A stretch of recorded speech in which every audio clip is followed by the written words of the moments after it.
இன்று இரவு ஜெபத்திற்கு ஆண்டவர் நமக்கு தரும் அற்புதமான அருமையான இறைவார்த்தை திருப்பாடல் 17:8. உமது கண்ணின் மணியென என்னை காத்தருளும், உம்முடைய சிறகுகளின் நிழலில் என்னை மூடிக்கொள்ளும். மகா அன்பும் இரக்கமும் நிறைந்த ஆண்டவராகிய இயேசு கிறிஸ்துவே, இந்த நாள் பகல் முழுவதும் கண்ணின் மணியென எங்களை பாதுகாத்து எந்தவித தீங்குகளும் எங்களை நெருங்க விடாமல் உமது இறக்கைக்குள் வைத்து மூடி பாதுகாத்து சகலவிதமான நன்மைகளால் நிறைவு செய்து கொண்டு இருக்கின்ற அன்பு ஆண்டவரே, இந்த இரவில் நன்றி கூறுகின்றோம். இந்த நாளை ஆசீர்வதித்து தந்தீர் அப்பா. உம்மை நோக்கி ஜெபிக்கின்ற ஒவ்வொரு பிள்ளைகளின் ஜெபத்தை கேட்டு அவருடைய விருப்பங்களையும் நிறைவேற்றுகின்றீர். எங்களுடைய வாழ்வில் உமது அரும்பெரும் செயல்களையும் அற்புதங்களையும் காண்பதற்குள்ள ஆசீர்வாதத்தை தந்தருளும். எங்களுக்கு தூய ஆவியின் வல்லமை நிறைவாக பொழியச் செய்தருளும்.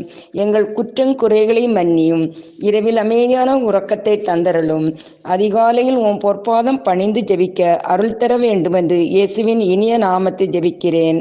ஆமேன்.